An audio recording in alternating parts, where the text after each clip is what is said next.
Devils love. രചന നന്ദന. അവതരണം ഷാഹുൽ മലയിൽ. Editing Shereej Poonoor. മദ്യത്തിന്റെ ലഹരിയിൽ അവൻ ഓരോന്നും വിളിച്ചു പറഞ്ഞുകൊണ്ടിരുന്നു. അവൾക്ക് കേൾക്കുന്തോറും അവളുടെ കണ്ണുകൾ നിറഞ്ഞൊഴുകാനും തുടങ്ങി. മതി, നിർത്ത്. അവൻ വീണ്ടും എന്തൊക്കെയോ പറയാൻ തുടങ്ങിയതും അവളുടെ ശബ്ദം അവിടെ ഉയർന്നു കേട്ടു. പിടിച്ചു കിട്ടിയതുപോലെ ആ നിമിഷം അവന്റെ നാവും നിശബ്ദമായി. ഈ താനൊരു അക്ഷരം മിണ്ടിയാനുണ്ടല്ലോ. കണ്ണുകൾ നിറഞ്ഞൊഴുകുമ്പോഴും അവൾ അവന്റെ നേരെ വിരൽ ചൂണ്ടിക്കൊണ്ട് അലറി. ഞാൻ തന്റെ കയ്യിൽ നിന്ന് കാശ് മേടിച്ചു എന്ന് പറഞ്ഞുകൊണ്ട് താൻ കുറെ നേരം കിടന്ന് ചരക്കുന്നുണ്ടല്ലോ. എപ്പോഴാണോ ഞാൻ തന്നോട് വന്ന് കാശ് ചോദിച്ച് ഞാൻ തന്റെ അടുത്തേക്ക് വന്ന് എനിക്ക് കാശ് വേണമെന്ന് പറഞ്ഞോ, അതോ കാശിന് വേണ്ടി ഞാൻ തന്റെ വീട്ടിൽ വന്ന് സത്യാഗ്രഹം ഇരുന്നോ? എടോ ഇരുന്നോന്ന് അവൾ അവന്റെ നേരെ അലറിക്കൊണ്ട് ചോദിച്ചു. അവൻ 2 സ്റ്റെപ്പ് പിന്നിലേക്ക് നീങ്ങുന്നോണ്ട് അറിയാത്തന്നെ ഇല്ലെന്ന രീതിയിൽ തലയാട്ടിപ്പോയി. എന്റെ നിസ്സായാവസ്ഥയെ മുതലെടുത്തോണ്ട് താനല്ലേടോ എനിക്ക് കാശ് വെച്ച് നീട്ടിയത്? എടോ അല്ലേന്ന്. ഒരു നിമിഷം അവളുടെ അലർച്ചയിൽ അവനൊന്ന് അടങ്ങിപ്പോയി. കുടിച്ച കള്ളിന്റെ കെട്ടെല്ലാം ഇറങ്ങിയതുപോലെ. എടോ താൻ പറഞ്ഞില്ലേ തന്റെ കയ്യിൽ നിന്ന് 10 ലക്ഷം രൂപ ഞാൻ എണ്ണി വാങ്ങിയത്? എന്തിനു വേണ്ടിയാണ് ഞാൻ വാങ്ങിയത് തനിക്ക് അറിയില്ലടോ? ആൾ വർദ്ധിച്ചു വന്ന ദേഷ്യത്തോടെ അവനോട് ചോദിച്ചു. എന്റെ കുഞ്ഞുവിന് വേണ്ടി അവളുടെ ജീവൻ രക്ഷിക്കാൻ എന്റെ മുന്നിൽ മറ്റു വഴികളൊന്നും ഇല്ലായിരുന്നു. അതുകൊണ്ട് മാത്രമായിരുന്നു ഞാൻ തന്റെ കയ്യിൽ നിന്ന് 10 ലക്ഷം രൂപ വാങ്ങിയത്. ആളായിരുന്നു ഒരു വാശിയോടെ പറഞ്ഞുകൊണ്ടിരുന്നു. ആ നിമിഷം എന്ത് ചെയ്യണമെന്നറിയാതെ ആ ഹോസ്പിറ്റൽ വരാതിൽ പകച്ചെന്ന് എന്റെ മുന്നിലേക്ക് ഇരയെ കൊടുക്കാൻ നടക്കുന്ന വേട്ടക്കാരന്റെ ശൗര്യത്തോടെ താൻ അവതരിച്ചു. അപ്പോഴും ഞാൻ തന്റെ കയ്യിൽ നിന്ന് കാശ് വാങ്ങിക്കണം, തന്റെ ആവശ്യം അംഗീകരിക്കാൻ തയ്യാറായിരുന്നോടോ? ഞാൻ ജോലി ചെയ്യുന്ന ടെക്സ്റ്റൈൽസിലെ സിദ്ധാർത്ഥ സാർ എന്റെ കുഞ്ഞിനും എന്റെ ഓപ്പറേഷന് വേണ്ടി പണം തരാന്ന് പറഞ്ഞപ്പോ ഒരു കുഞ്ഞിന്റെ വിലയാണെന്ന് പോലും ഓർക്കാതെ ഒരു ദാക്ഷിണെ കൂടെ മുടക്കിക്കൊണ്ടിരടോ താൻ എന്നെ തന്റെ വലയിൽ വീഴ്ത്തിയത്. നിറഞ്ഞൊഴുകുന്ന കണ്ണുകൾ തുറക്കാൻ പോലും മറന്നുകൊണ്ട് അവൻ തന്നോട് ചെയ്ത ദ്രോഹങ്ങളൊക്കെയും അവനോട് തന്നെ അവൾ വിളിച്ചു പറഞ്ഞുകൊണ്ടിരുന്നു. ആ നിമിഷം എന്റെ കുഞ്ഞിന്റെ ജീവനായിരുന്നു എനിക്ക് വലുത്. അതുകൊണ്ടാ ഞാൻ മറ്റൊന്നും ആലോചിക്കാത്ത എന്റെ കയ്യിൽ നിന്ന് കാശ് വാങ്ങിയത്, അറിയാടോ? ആൾ വീണ്ടും അവന്റെ നേരെ ചീറിക്കൊണ്ട് ചെന്നു. ആ നിമിഷത്തെ അവളുടെ ഭാവത്തിൽ അവൻ 2 സ്റ്റെപ്പ് കൂടി പിന്നിലേക്ക് വെച്ചു. അപ്പോഴും തന്റെ ഒരു കുഞ്ഞിനെ പ്രസവിച്ച് തന്റെ കയ്യിലേക്ക് നിന്ന് മാത്രമായിരുന്നു എഗ്രിമെന്റ്. എന്നിട്ട് താൻ എന്നോട് ചെയ്തെന്തൊക്കെയാണെന്ന് ഓർമ്മയുണ്ടോടോ? ആൾ അവന്റെ ഇരുകോടലും പിടിച്ചു വലിച്ചുകൊണ്ട് ചോദിച്ചു. എന്തൊക്കെയോ മനസ്സിൽ വെച്ച് ആരോടൊക്കെയുള്ള ദേഷ്യത്തിന് പുറത്ത് താൻ എന്നെ 2 ദിവസം വാക്കുകൾ കൊണ്ട് അപമാനിക്കുകയും ക്രൂരമായിട്ട് ഉപദ്രവിക്കുകയും ചെയ്തില്ലടോ? ആ നിമിഷം അവൾ സമനില തെറ്റിയതുപോലെ അലറുകയായിരുന്നു. അവളുടെ ശരീരം വല്ലാതെ വിറച്ചുപോയി. എത്രയൊക്കെ മറക്കാൻ ശ്രമിച്ചാലും ആ 2 രാത്രികൾ അവൾക്ക് ഒരു പേടി സ്വപ്നം തന്നെയായിരുന്നു.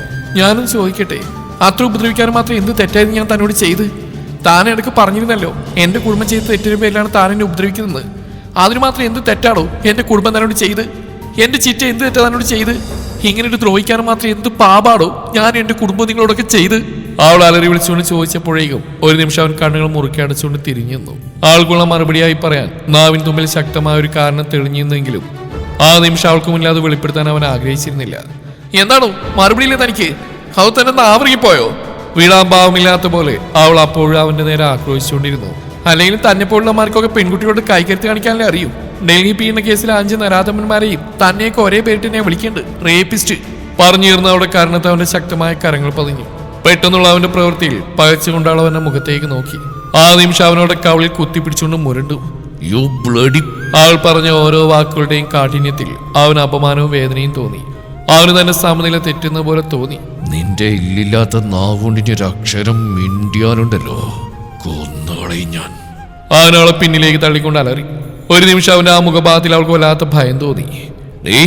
നീ ചോദിച്ചില്ലേ ഇത്രയും ദ്രോഹിക്കാനും ഉപദ്രവിക്കാനും മാത്രം നിന്റെ കുടുംബം എന്ത് തെറ്റാണ് ഞങ്ങളോട് ചെയ്തെന്ന്? പോയി നിന്റെ ചിറ്റയോട് ചോദിക്കടി, അവര് എന്ത് ചതിയാണ് ഞങ്ങളുടെ കുടുംബത്തോട് ചെയ്തെന്ന്. അവര് കാരണം ഞങ്ങൾക്കുണ്ടായ നഷ്ടത്ര വലുതാണെന്ന് പോയി ചോദിക്കടി ആദ്യം. അവര് പറഞ്ഞുതരും അതിനുള്ള മറുപടി. എന്നിട്ട് നീ വന്ന് എന്റെ മുന്നിൽ നിന്ന് ഇങ്ങനെ പ്രസംഗിക്ക്. വർദ്ധിച്ച ദേഷ്യത്തോടെ അവനവിടെ മുന്നിൽ നിന്ന് അലറിക്കൊണ്ട് പറഞ്ഞു.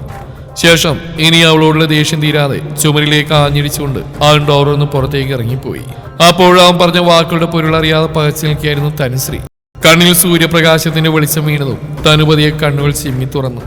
ഒരു നിമിഷം താനിത് എവിടെയാണെന്ന് പോലും അവൾക്ക് മനസ്സിലായില്ല.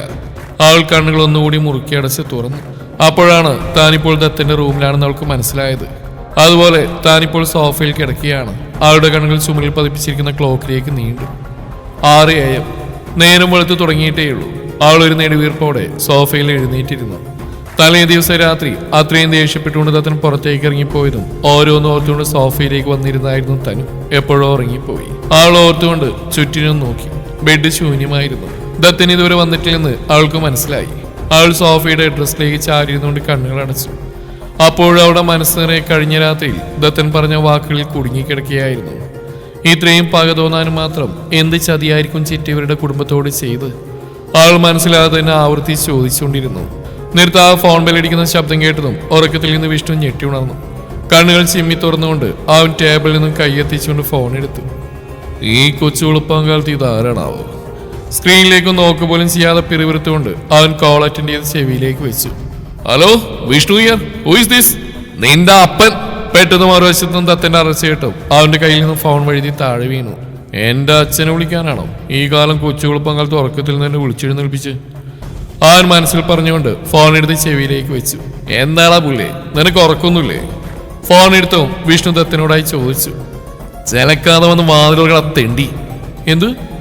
ആ പറഞ്ഞു മനസ്സിലാതെ വിഷ്ണു വീണ്ടും ചോദിച്ചു. വന്ന് ഫ്രണ്ട് ഡോർ ഓർക്കാൻ. ദത്തൻ വീണ്ടും പറഞ്ഞു. വിഷ്ണു ചാടി എഴുന്നേറ്റോട് താഴേക്ക് ഓടി. വാതിൽ തുറന്നു. മുടിയാകെ പാറിപ്പറന്ന്, മുഖമൊക്കെ വിളറി വെളുത്ത്, കണ്ണുകൾ ചോപ്പിച്ച്, ഇരുകൈകളും വാതിൽ പടിയിൽ മുറുകെ പിടിച്ചുകൊണ്ട് ഒരു ഭ്രാന്തനെ പോലെ മുന്നിൽ നിൽക്കുന്ന ദത്തനെ കണ്ടതും ഒരു നിമിഷം വിഷ്ണു തറഞ്ഞു നിന്നുപോയി. എന്താ ദത്ത, എന്താ ഇത്? നിനക്കെന്താ പറ്റി? അവന്റെ രൂപം കണ്ടതും വിഷ്ണു അവന്റെ അരികിലേക്ക് വന്ന് പരിഭ്രമത്തോടെ ചോദിച്ചു. എന്നാൽ അതിന് മറുപടിയൊന്നും പറയാതെ അവനെ രൂക്ഷമായി നോയിക്കൊണ്ട് ദത്തൻ അകത്തേക്ക് കയറിപ്പോയി. ഇവനിതെന്തു പറ്റി? ഇനി അവള് വീണ്ടും അവന് തലക്കിട്ടെങ്ങാനും വല്ലതും കൊടുത്തോ? അവൻ ദത്തൻ പോയ വഴിയെ നോക്കിക്കൊണ്ട് സംശയത്തോടെ നിന്ന് പിറുവിറുത്തു. ശേഷം ഡോർ ലോക്ക് ചെയ്തിട്ട് അവൻ പോയ വഴിയെ തന്നെ വിഷ്ണുവും ചെന്നു. ദത്തൻ നേരെ ചെന്ന് വിഷ്ണുവിന്റെ അച്ഛന്റെ മിനി ബാറിലേക്കായിരുന്നു. വിഷ്ണു എത്തിയപ്പോഴേക്കും അവനൊരു കുപ്പി പൊട്ടിച്ചടിക്കാൻ തുടങ്ങി. അയ്യോടാ, അതെടുക്കല്ലേ, അതിന്റെ പപ്പയുടെ ഫേവറേറ്റ് ബ്രാൻഡാ. ദത്തനെടുത്ത കുപ്പി കണ്ടതും വിഷ്ണു അവന്റെ അരികിലേക്ക് ഓടിക്കൊണ്ടുവന്ന് പറഞ്ഞു. വിഷ്ണുവിന്റെ പപ്പ മിലിറ്ററിയിലായിരുന്നു, മേജർ മഹാദേവൻ. അങ്ങനെ കിട്ടുന്ന കുപ്പികളാണ് സ്റ്റോക്ക് ചെയ്ത് വെച്ചിരിക്കുന്നത്. ദത്തൻ അവൻ പറഞ്ഞ് പാടെ അവഗണിച്ചുകൊണ്ട് കയ്യിൽ നിന്ന് കുപ്പി പൊട്ടിച്ച് ഗ്ലാസ്സിലേക്ക് ഒഴിച്ചു. ശേഷം വെള്ളം പോലും ചേർക്കാതെ അത് വായിലേക്ക് അമിഴ്ത്തി. ആദ്യത്തേത് കഴിഞ്ഞും അവൻ വീണ്ടും വീണ്ടും ഒഴിച്ച് കുടിക്കാൻ തുടങ്ങി. ഇവനിത് എന്താ ഭഗവാനെ ചെയ്യുന്നത്? പപ്പയും അമ്മയും ഇവിടെ ഇല്ലാത്ത ഭാഗ്യം. അവൻ കുടിക്കുന്നുണ്ടതും വിഷ്ണു പിറുവിരുത്തോടെ തലയിൽ കൈവച്ചിരുന്നു. ഒടുവിൽ ആ കുപ്പിയോടെ എടുത്തുകൊണ്ട് അവൻ വായിലേക്ക് അമിഴ്ത്തിയതും ഇനിയും നോക്കിക്കൊണ്ടിരുന്ന ഉടനെ തന്നെ അവന്റെ മൂക്കിൽ പഞ്ഞി വെച്ച് കിടത്തായെന്ന ഓർമ്മയിൽ അവൻ ഓടിച്ചെന്ന് ആ കുപ്പി പിടിച്ചു വാങ്ങി മാറ്റിവെച്ചു. കുപ്പി എടുക്കണ പുല്ലേ! ദത്തൻ ദേഷ്യത്തോടെ അവന്റെ നേരെ ചേറി. നിനക്കിതെന്താ ഭ്രാന്ത് പിടിച്ചോ? നീ എന്തൊക്കെ ഈ കാട്ടിക്കൂട്ടുന്നത്? വിഷ്ണു അവന്റെ നേരെ ചൂടായി. അതേടാ, എനിക്ക് ഭ്രാന്താ. എന്നെ ഈ അവസ്ഥയിലാക്കിയത് അവളാ, ആ യക്ഷി. അവൻ പല്ലെറിഞ്ഞിരിച്ചുകൊണ്ട് ചേറി. നീ ഇത് ആരെ കുറിച്ചാണ് ഈ പറയുന്നത്? ആരെ പറ്റിയാണ് അവൻ പറയുന്നത് വ്യക്തമായി മനസ്സിലായെങ്കിലും അവൻ പൊട്ടിയൊന്ന് ചിരി അടക്കി പിടിച്ചുകൊണ്ട് ഒന്നും അറിയാത്ത പോലെ നടിച്ചു. ഓ, നിനക്ക് അവളെ അറിയില്ല അല്ലേടാ പുല്ലേ? എന്നാ പിന്നെ ഞാൻ തന്നെ പറഞ്ഞുതരാം. മനക്കല തമ്പുരാട്ടി അമ്മയായിട്ട് ഒരുത്തി എഴുന്നള്ളിയിട്ടുണ്ടല്ലോ, തനുശ്രീ ചന്ദ്രശേഖർ. ഓ അല്ലല്ല, ഇപ്പൊ തനുശ്രീ ചന്ദ്രശേഖരനല്ലോ, മിസ്സിസ് തനുശ്രീ ദേവദത്തൻ. അവൻ പല്ലിയരിച്ചുകൊണ്ട് പറയുന്ന കേട്ടതും വിഷ്ണു ചുണ്ടുകൾ കൂട്ടിപ്പിടിച്ചുകൊണ്ട് ചിരിയടക്കി. എങ്ങാനും ചിരിച്ചു പോയാൽ സ്വന്തം കൂട്ടുകാരനാണെന്ന് പോലും നോക്കാതെ അവൻ തന്റെ തലയടിച്ച് പൊട്ടിക്കുന്നവൻ അറിയാമായിരുന്നു. തനുവോ? അതിന് തനു എന്ത് ചെയ്തതാ? നീയല്ല അവളിട്ട് ഉപദ്രവിക്കുന്നത്? വിഷ്ണു നെറ്റി വിളിച്ചുകൊണ്ട് ചോദിച്ചു. ദത്തൻ അവനെ രൂക്ഷമായി നോക്കി.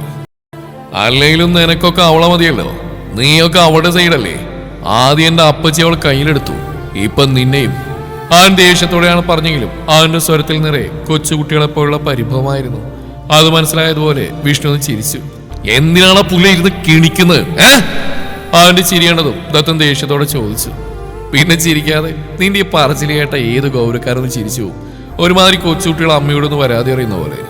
ചിരിയോടുള്ള വിഷ്ണുവിന്റെ മറുപടി കേട്ട് ദത്തൻ പല്ലടിച്ചു. നീ അത് വിട്, ഇപ്പൊ എന്താ പ്രശ്നം? ആള് വീണ്ടും നിന്നെ എടുത്തിട്ട് അലക്കിയോ? വിഷ്ണു ചോദിച്ചു കേട്ട് പൊടുന്നതിനെ ദത്തന്റെ മുഖം മങ്ങി. അത് അവളെന്നെ റേപ്പിസ്റ്റ് എന്ന് വിളിച്ചടാ. വിഷമത്തോടെയുള്ള അവന്റെ വാക്കുകൾ കേട്ടതും അതുവരെ ചിരിച്ചുകൊണ്ടിരുന്ന വിഷ്ണുവിന്റെ മുഖത്ത് ഗൗരവം നിറഞ്ഞു. റേപ്പിസ്റ്റ് എന്നോ? അതെന്തിനാ അവൾ നിന്നെ അങ്ങനെ വിളിക്കുന്നത്? അതിന് നീ എന്താണ് അവളെ ചെയ്ത്? ഗൗരവത്തോടെയുള്ള അവന്റെ ചോദ്യം കേട്ടപ്പോഴാണ് താൻ എന്താ പറഞ്ഞെന്ന ബോധം ദത്തനുണ്ടായത്. താൻ അവൾ ഉപദ്രവിക്കുന്ന കാര്യം വിഷ്ണുവിന് അറിയാമെങ്കിലും ബലമായി താൻ അവൾ സ്വന്തമാക്കിയ കാര്യം അവനറിയില്ല. അതറിഞ്ഞാൽ അവന്റെ പ്രതികരണം ഇങ്ങനെയായിരിക്കില്ലെന്ന് തനിക്കെന്നെ അറിയാമായിരുന്നു. ഞാൻ ചോദിച്ചിട്ടില്ല ദത്ത, അവള് നിന്നെ അങ്ങനെ വിളിക്കാൻ മാത്രം നീ അവളോട് എന്താ ചെയ്തെന്ന്? വിഷ്ണുവിന്റെ സ്വരം വല്ലാതെ മുറുകിയിരുന്നു. അത് വിഷ്ണു, ഞാൻ അവൻ എന്തു പറയണമെന്നറിയാതെ നിന്ന് വിക്കി. ചോദിച്ചതിന് മറുപടി അവരുടെ പുല്ലേ. അവന്റെ ഭാഗം കണ്ടതും വിഷ്ണു ദേഷ്യത്തോടെ അവന്റെ നേരെ അലറി. അത് പിന്നെ വിഷ്ണു, ഞാനത് ഓഫീസിൽ നിന്ന് തിരിച്ചു പോയപ്പോ വഴിയിൽ വെച്ചൊരു ബാറി കയറി നന്നായിട്ട് മദ്യപിച്ചിരുന്നു. ആ അവസ്ഥയിൽ റൂമിൽ ചെന്നപ്പോ അവള് സോഫയിൽ കിടക്കുന്ന കണ്ട്. ആ നിമിഷം പലരുടെയും മുഖം മനസ്സിൽ വന്നപ്പോ ബലമായിട്ട് തന്നെ ഞാൻ അവളെ പറഞ്ഞു വന്ന് മുഴുവനാക്കാതെ അവൻ മുഖം കുനിച്ചു. വിഷ്ണുവിന്റെ വലതുകരം ശക്തമായി അവന്റെ കവിളിൽ പതിഞ്ഞു. പന പോലെയാടി, അവിടെ ഒരു കൊച്ചു പെണ്ണല്ലായിരുന്നടാ. എങ്ങനെ തോന്നിയാണ് നിനക്ക് അതിനത്രയും ദ്രോഹിക്കാൻ? അവന്റെ കോളിൽ പിടിച്ചുകൊണ്ട് വിഷ്ണു അലറി. താൻ അതിന് അർഹനാണെന്ന ഉത്തമ ബോധ്യമുള്ളതുകൊണ്ട് തന്നെ അതിന് മറുപടി പറയാതെ ദത്തൻ മുഖം കുനിച്ചു. അന്നൊരു രാത്രി മാത്രമേ അങ്ങനെ സംഭവിച്ചുള്ളൂ? അതോ പിന്നെയും നീ അവളെ? മൂർച്ചയേറിയ ശബ്ദത്തിൽ അവൻ നെറ്റി വിളിച്ചുകൊണ്ട് ചോദിച്ചു. ദത്തൻ മുഖം തിരിച്ചു. അത് പിറ്റേന്നും അതിനുശേഷം ആളുകൾ പനി പിടിച്ചു. മറ്റെങ്ങും നോക്കിക്കൊണ്ട് അവൻ പറഞ്ഞു. പൊട്ടി വന്ന ദേഷ്യം നിയന്ത്രിക്കാനെന്ന പോലെ ഒരു നിമിഷം വിഷ്ണു ഒന്നും മിണ്ടാതെ തിരിഞ്ഞു. വിഷ്ണു, ഞാൻ അത് അങ്ങനെ സംഭവിച്ചു പോകണം. അവളെ ഫലമായിട്ട് കീഴ്പ്പെടുത്തണമെന്നൊന്നും എൻ്റെ മനസ്സിലുണ്ടായിരുന്നില്ല. അവളുടെ കുടുംബത്തോടുള്ള പക അവളോടും തോന്നിയപ്പോൾ അവളെ വേദനിപ്പിച്ചുകൊണ്ട് അവളെ ചീറ്റയെ തകർക്കണമെന്നേ കരുതിയുള്ളൂ. അപ്പോഴും അവളെ ശാരീരികമായിട്ട് ഉപദ്രവിക്കണമെന്ന് എൻ്റെ മനസ്സിൽ വിദൂരതയിൽ പോലും ഉണ്ടായിരുന്നില്ല. അതുപോലെ എൻ്റെ കുഞ്ഞവളുടെ ഉദയത്തിൽ പിറവെടുക്കുന്നത് അവളുടെ പൂർണ്ണ സമ്മതത്തോടെ ആയിരിക്കണം എനിക്ക് നിർബന്ധമുണ്ടായിരുന്നു. പക്ഷേ ആ നിമിഷം മദ്യത്തിൻ്റെ ലഹരിയോടൊപ്പം അവളുടെ ചിറ്റകാരൻ എൻ്റെ കുടുംബം അനുഭവിച്ച വേദന, അപ്പച്ചിയുടെ തോരാ കണ്ണുനീര്, മുത്തശ്ശൻ്റെ മരണം, ഒടുവിൽ എൻ്റെ കുഞ്ഞമ്മാവൻ, എല്ലാം കൂടെ ഓർത്തപ്പോൾ ഒരു നിമിഷം എൻ്റെ കൈവിട്ടുപോയി. പിറ്റേന്നും എന്നെ സംഭവിച്ചു.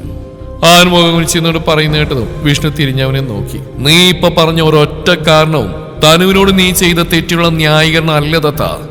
എന്തൊക്കെ പറഞ്ഞാലും ഒരു പെണ്ണിന്റെ സമ്മതമില്ലാതെ അവൾ പ്രാപിക്കുന്നത് മഹാപാപം തന്നെയാ. വിഷ്ണു ഗൗരവത്തോടെ പറഞ്ഞു. ദത്തന്റെ മുഖം കൂർത്തു. ദേ വിഷ്ണു, ഞാൻ അവളോട് ചെയ്ത തെറ്റ് തന്നെയാ, സമ്മതിക്കുന്നു. പക്ഷെ ഞാൻ സ്വന്തമാക്കിയത് വേറെ ആരെയല്ലല്ലോ. ഞാൻ താലിയിട്ട് എൻ്റെ ഭാര്യയെ തന്നെയല്ലേ. ചെയ്ത തെറ്റാണെന്ന പൂർണ്ണ ബോധ്യമുണ്ടെങ്കിലും അവനതിനെ ന്യായീകരിക്കാൻ ശ്രമിച്ചുകൊണ്ടിരുന്നു. അത് മനസ്സിലായതുപോലെ ദീർഘശ്വാസം എടുത്തുകൊണ്ട് വിഷ്ണുവിനെ നേരെ തിരിഞ്ഞു. നീ മാരിറ്റൽ റേപ്പ് എന്ന് കേട്ടിട്ടുണ്ടോ? വിഷ്ണു ഗൗരവത്തോടെ ചോദിച്ചു. ദത്തന് സംശയത്തോടെ അവരെ നോക്കി.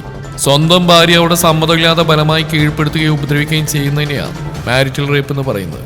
താലിയിട്ട് എന്ന് വെച്ചാൽ അതിന്റെ പേരിൽ നിനക്ക് അവളെ എന്തും ചെയ്തോളെന്ന് നീ കരുതരുത്. ഞാനെന്ന് പറഞ്ഞ പോലെ അവളൊരു പരാതി എഴുതി കൊടുത്താ പൊന്നുമോൻ അകത്ത് കിടക്കും. 10 വർഷത്തിൽ കുറെ ശിക്ഷയും കിട്ടും. വിഷ്ണു ഒരു പുച്ഛത്തോടെ പറഞ്ഞു. ദത്തന്റെ മുഖം കടന്നൽ കുത്തിയ പോലെ വീർത്തു. ഏതാ പിന്നെ നീ പോയി അവളോട് പറ, പോയി പരാതിയോട്. ഏതാ പിന്നെ ആൻ കയറുപോടെ പറഞ്ഞിട്ട് വിഷ്ണുവിന് ചിരി വന്നു.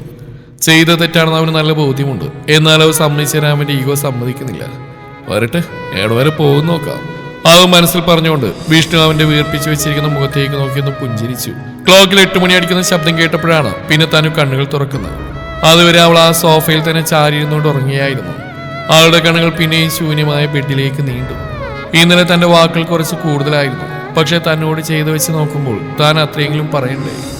തന്നോട് അത്രയും ദ്രോഹം ചെയ്തിട്ടും യാതൊരു കുറ്റബോധമില്ലാതെ വീണ്ടും അത് തന്നെ ആവർത്തിക്കുന്നത് കാണുമ്പോഴാണ് സഹിക്കാൻ കഴിയാത്ത ദേഷ്യം തോന്നുന്നത്. ആൾ മനസ്സിലോർത്തുകൊണ്ട് ഒരു ദീർഘശ്വാസം എടുത്തു. എന്തായാലും ഇതിന്റെ പേരിൽ അയാൾ തന്നോട് എങ്ങനെ പ്രതികരിച്ചാലും അതിന് താൻ തക്കതായ മറുപടി തന്നെ കൊടുക്കുമെന്ന് അവൾ മനസ്സിൽ ഉറപ്പിച്ചു. അപ്പോഴാണ് അവളുടെ മനസ്സിലേക്ക് അവൻ പറഞ്ഞ മറ്റൊരു കാര്യം കടന്നു വന്നത്. നീ ചോദിച്ചില്ലേ ഇത്രയും ദ്രോഹിക്കാനും ഉപദ്രവിക്കാനും മാത്രം നിന്റെ കുടുംബം എന്ത് തെറ്റാണ് ഞങ്ങളോട് ചെയ്തെന്ന്? പോയി നിന്റെ ചീറ്റയോട് ചോദിക്കടി, അവരെന്ത് ചതിയാണ് ഞങ്ങളുടെ കുടുംബത്തോട് ചെയ്തെന്ന്. അവര് കാരണം ഞങ്ങൾക്കുണ്ടായ നഷ്ടം എത്ര വലുതാണെന്ന് പോയി ചോദിക്കടി ആദ്യം. അവര് പറഞ്ഞുതരും അതിനുള്ള മറുപടി. എന്നിട്ട് നീ വന്ന് എന്റെ മുമ്പിൽ നിന്ന് ഇങ്ങനെ പ്രസംഗിക്ക്. അയാൾ എന്തുകൊണ്ടായിരിക്കും അങ്ങനെ പറഞ്ഞു? അതിന് മാത്രം എന്ത് തെറ്റാണ് എൻ്റെ ചിറ്റ ഇവരോടൊക്കെ ചെയ്ത്? എൻ്റെ അറിവിലെ ചിറ്റ ഒരു പാവ. അറിഞ്ഞുകൊണ്ട് ഒരാൾക്കും ദ്രോഹം ചെയ്യാൻ എൻ്റെ ചിറ്റയ്ക്ക് ഒരിക്കലും കഴിയില്ല. പിന്നെ അയാളെന്തിനങ്ങനെ പറയണം? ആളുടെ മനസ്സാകെ കലുഷിതമായി. അറിയണം, ഇതിൻ്റെ സത്യാവസ്ഥ അറിയുക തന്നെ ചെയ്യണം. ആരോടൊന്നും ചോദിക്കുക? അപ്പച്ചിയോട് ചോദിച്ചാലോ? ആൾ ഓരോന്നും മനസ്സിൽ ചിന്തിച്ചു. ചിലപ്പോൾ അപ്പച്ചി സത്യം പറയണമെന്നില്ല. പിന്നെ ആരോട്? ചിറ്റയോടോ? വേണ്ട, അയാൾക്ക് വല്ല തെറ്റിദ്ധാരണയാണെങ്കിൽ ചിറ്റയ്ക്ക് വിഷമാവും. പിന്നെ ഇനി ആരോട്? ആളങ്ങനെ ചിന്തിച്ചിരുന്നു. പെട്ടെന്ന് അവളുടെ മനസ്സിലൊരു മുഖം തെളിഞ്ഞു വന്നു. അത് അവളിലൊരു പുഞ്ചിരി നിറച്ചു. എന്തോ തീരുമാനിച്ചുറപ്പിച്ച പോലെ അവൾ സോഫയിൽ നിന്നും പതിയെ എഴുന്നേറ്റു. ശേഷം ഒരു നെടുവീർപ്പോടെ സ്റ്റാൻഡിൽ കിടന്ന ടവലും എടുത്തുകൊണ്ട് വാഷ്റൂമിലേക്ക് കയറി. ഇന്നെന്താ മോളെ, എഴുന്നേക്കാൻ ലേറ്റായോ? കുളിച്ച് ഫ്രഷായി അടുക്കളയിൽ കയറി വന്ന് തരുവിനെ നോക്കിക്കൊണ്ട് രാജേശ്വരി ചോദിച്ചു. അതപ്പച്ചി കുറച്ച് ഉറങ്ങിപ്പോയി, അതാ ലേറ്റായത്.